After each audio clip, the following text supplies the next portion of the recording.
ഓം നമോ നാരായണായ. ഹരിപ്രിയ അസ്ട്രോവിഷൻ ചാനലിലേക്ക് എല്ലാവർക്കും സ്വാഗതം. ആദ്യമായിട്ടാണ് നമ്മുടെ വീഡിയോ കാണുന്നതെങ്കിൽ സബ്സ്ക്രൈബ് ചെയ്യുവാനും ഷെയർ ചെയ്യുവാനും മറക്കരുത്. കൂടാതെ ജാതക സംബന്ധമായിട്ട് എന്തെങ്കിലും സംശയം തോന്നുന്ന പക്ഷം എൻ്റെ ഈ വാട്സപ്പ് നമ്പറിൽ ബന്ധപ്പെട്ടു. ഞാനിവിടെ പറയുന്നത് അശ്വതി നക്ഷത്രത്തിൽ ജനിച്ചവരുടെ ഒക്ടോബർ മാസത്തെ ഗുണദോഷ ഫലങ്ങളെക്കുറിച്ചാണ്.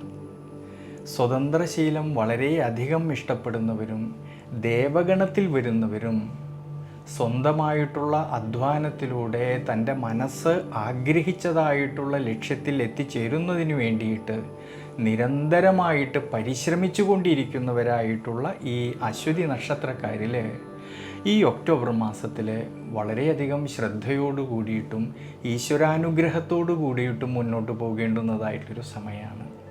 എന്നാൽ മാസത്തിൻ്റെ ആരംഭത്തിലാണെങ്കിലോ ജന്മരാശിയുടെ അധിപനായിരിക്കുന്ന ചൊവ്വ നിവർത്തി സ്ഥാനത്ത് നിന്നുകൊണ്ട് ജന്മരാശിയിലേക്ക് നോക്കുന്നതിനാൽ ആരോഗ്യസ്ഥിതി പൊതുവേ തൃപ്തികരമായിട്ട് കാണുന്നുണ്ട്. എന്നാൽ ഏഴരശനിയുടേതായിട്ടുള്ള കാലഘട്ടം ഈ അശ്വതി നക്ഷത്രക്കാർക്ക് നിലനിൽക്കുന്നത് കൊണ്ടും 5ാം ഭാവത്തിലാണെങ്കിലോ കേതു നിൽക്കുന്നത് കൊണ്ട് ഒക്ടോബർ മാസത്തിൻ്റെ അവസാന ഘട്ടത്തിലാണെങ്കിൽ ഈ ജന്മരാശ്യാധിപനായിരിക്കുന്ന ചൊവ്വയ്ക്ക് അഷ്ടമ ഭാവസ്ഥിതി വരുന്നത് കൊണ്ട് ചില സമയങ്ങളിൽ മനസ്സിന് ടെൻഷനും ക്ഷീണാവസ്ഥകളും തോന്നുമെങ്കിലും പെട്ടെന്ന് വരുന്നതായിട്ടുള്ള ദേഷ്യഭാവത്തെയും കോപശീലത്തെയും നിയന്ത്രിച്ച് മുന്നോട്ട് പോകേണ്ടുന്നതായിട്ടൊരു സമയമാണ്.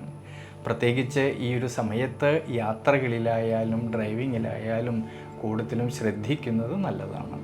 തൊഴിൽപരമായിട്ടും കർമ്മപരമായിട്ടും നോക്കുമ്പോഴാണെങ്കിൽ കർമാധിപനും ലാഭാധിപനുമായിരിക്കുന്നതായ ശനീശ്വരനാണെങ്കിൽ ഏഴരശനിയുടേതായ സ്വാധീനതയിൽ ദുരിതസ്ഥാനമായിട്ടുള്ള 12ാം ഭാവത്ത് നിൽക്കുന്നത് കൊണ്ടും നിവൃത്തിനാഥനും ശയനകളത്രകാരകനുമായിരിക്കുന്ന ശുക്രനാണെങ്കിൽ ഒക്ടോബർ മാസം 9ാം തീയതി മുതൽ നീചബലത്തോടു കൂടിയിട്ട് സഞ്ചരിക്കുന്നതിനാൽ കർമ്മസംബന്ധമായിട്ടും തൊഴിൽപരമായിട്ടും ബിസിനസ് മേഖലകളിൽ പ്രവർത്തിക്കുന്നവരിലെല്ലാം വളരെയധികം കൃത്യനിഷ്ഠയോട് കൂടിയിട്ട് കാര്യങ്ങളെയെല്ലാം തന്നെ നോക്കി കണ്ട് പ്രവർത്തിക്കേണ്ടുന്നതായിട്ടൊരു സമയമാണ്.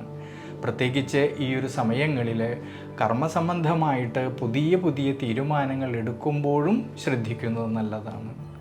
വിശേഷിച്ച് കർമ്മസംബന്ധമായിട്ട് തൻ്റെ കൂടെ നിൽക്കുന്നവരുമായിട്ടോ സഹായികളുമായിട്ടോ അഭിപ്രായ ഭിന്നതകളോ മനോവിഷമതകളോ തർക്കങ്ങളോ വരാതെ നോക്കണം.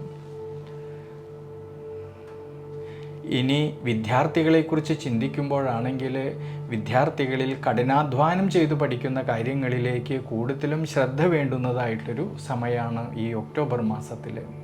കുടുംബത്തിലാണെങ്കിലും കുടുംബ ബന്ധങ്ങളിലാണെങ്കിലും ഭാര്യാഭർത്തൃ ബന്ധങ്ങളിലാണെങ്കിലും പരസ്പരം വിട്ടുവീഴ്ച മനോഭാവത്തോടു കൂടിയിട്ട് ക്ഷമാശീലത്തോടു കൂടിയിട്ട് മുന്നോട്ട് പോകേണ്ടുന്നതായിട്ടൊരു സമയമാണ്. എന്നാൽ ധനസംബന്ധമായിട്ട് അഭിവൃദ്ധിക്കും ശ്രേയസ്സിനുമെല്ലാം സാധ്യത കാണുന്നുണ്ട് ഈ ഒക്ടോബർ മാസത്തിൽ. ധനസന്താനകാരകനായിരിക്കുന്ന സർവേശ്വരകാരകനായിരിക്കുന്ന വ്യാഴത്തിൻ്റേതായ സ്വാധീന ശക്തി ധനപരമായിട്ട് നേട്ടങ്ങൾക്കും അഭിവൃദ്ധിക്കും എല്ലാം സാധ്യത കാണുന്ന സമയമാണ്. എന്നാൽ ചിലവ് വർധന കൂടുതലും കാണുന്നത് കൊണ്ട് സാമ്പത്തിക സ്ഥിതിയിൽ ചാഞ്ചാട്ടം വരാതെ നോക്കണം ഈ ഒരു സമയങ്ങളിൽ. അതുകൊണ്ട് അശ്വതി നക്ഷത്രക്കാർ ഈ ഒക്ടോബർ മാസത്തിൽ ശിവക്ഷേത്രത്തിൽ കൂവളത്തിൻ്റെ ഇല കൊണ്ട് ഭഗവാൻ അർച്ചന ചെയ്യുന്നതും പിൻവിളക്ക് വയ്ക്കുന്നതും നല്ലതാണ്. കൂടാതെ ശനീശ്വര പ്രീതികരമായിട്ട് നീരാഞ്ജനം വഴിപാട് ചെയ്യുന്നതും നെയ്വിളക്ക് വയ്ക്കുന്നതും നല്ലതാണ്.